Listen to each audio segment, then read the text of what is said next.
intro. Intro. What an intro. I don't know why I moved this in the way. How we doing? We're doing good? Yeah. Tell you guys a little bit about myself. Growing up, I went to a lot of predominantly white schools. A lot of you guys are like, yeah, we knew that. We heard your voice. Figured it out. And it's interesting because like one of my first like core memories is in middle school. I played Martin Luther King in a school play.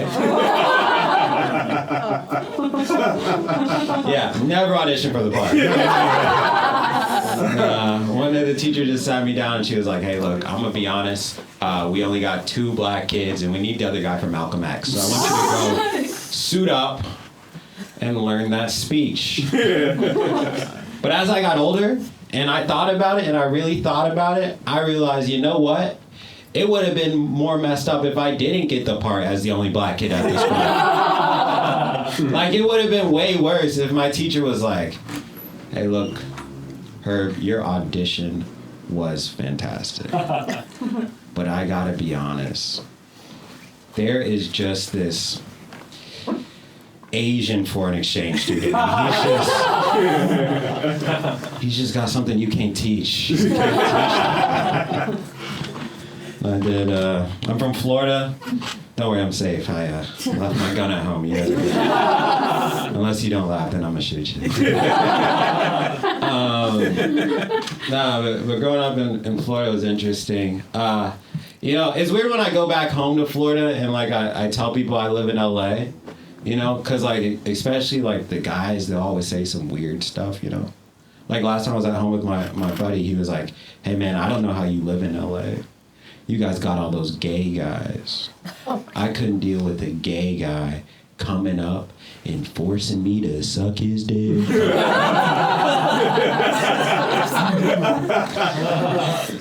And it's always funny when they say that because I'm like, man, it's L.A. and not jail, right? Like when you get off the plane, there's not going to be a guy waiting for you. Like, "Hi, are you John?" Whenever you're ready. I'm here. No, it's not like that here.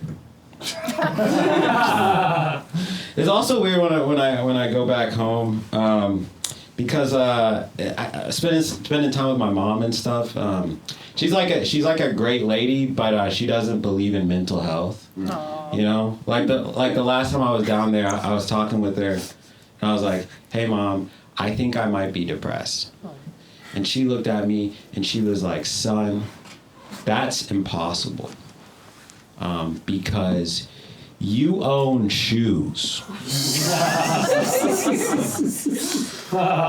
Then she just left the room. That was the entire. I was like, man, I didn't know these shoes were antidepressants. I wish Anthony Bourdain owned some shoes. I'm gonna get some ceviche. All right, Kenny. Well, it's funny. Last time I was actually in Florida, I had a run-in with some racists. It wasn't good. I was walking down the street and I walked past these 2 white guys and they were talking out loud. And basically they said, these blacks are working together and they're gonna kill all white people. And I was like intimidated, but I didn't want them to know I was intimidated. So I walked past them and out loud I said, "Oh my God, who told them about the plan?" I told Steve Harvey to keep his mouth shut. He's gonna mess up this whole operation. It's cool. It's cool. Even though I went to a lot of predominantly white schools, for college I actually went to an all-black university.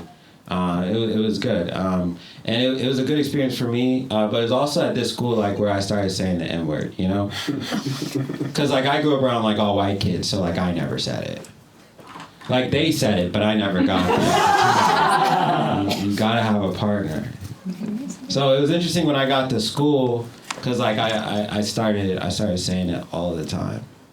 And it got so bad. I remember one time I was on the phone with my grandma, and she was like, "Hey baby, how's school going?" And I was like, "It's going good. Me and my niggas went out last night." And there was silence on the phone. And she was like, oh my gosh, what did you just say to me?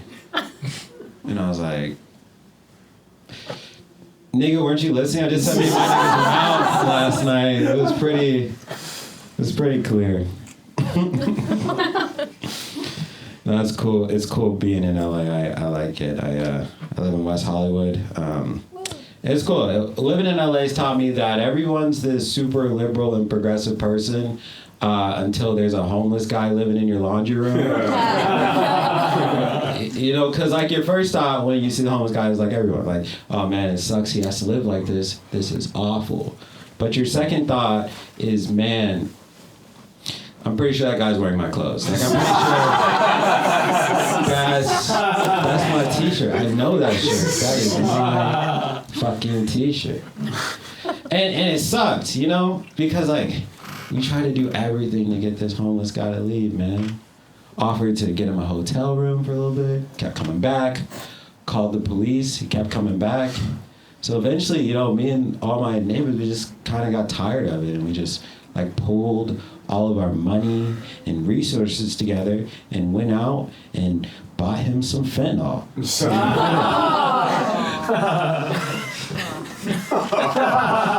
haven't seen him. A little fentanyl never hurt nobody. That's not true. That's cool. My mom, I'm getting to this age where my mom keeps trying to set me up. That's her thing. She keeps trying to set me up, but she always does it in like such a creepy way, you know? She'll be like, hey son, look, I saw this girl at the mall that was perfect for you. So it was really late at night and I just followed her to her car and I gave her your phone number.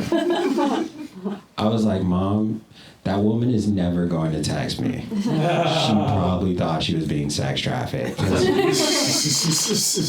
Like a lot of moms, they sit at home and they worry about if their son's eating enough. My mom's sitting at home worried about if I have Riz, you know? That's a good mom.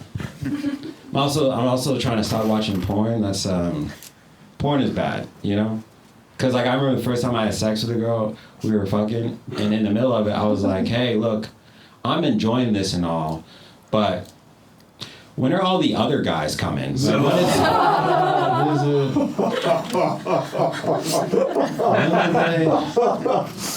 Nah, the one thing I say is like, I understand like watching porn, like videos, but I couldn't have did porn magazines, you know? Like I couldn't have did that.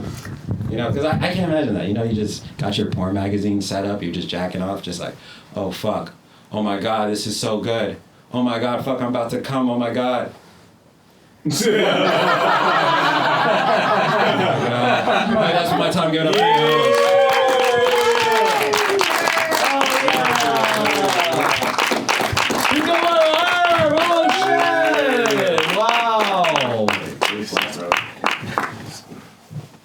Yeah, I mean, Herb turns the page. What can I say about that? He needs to know what happens next.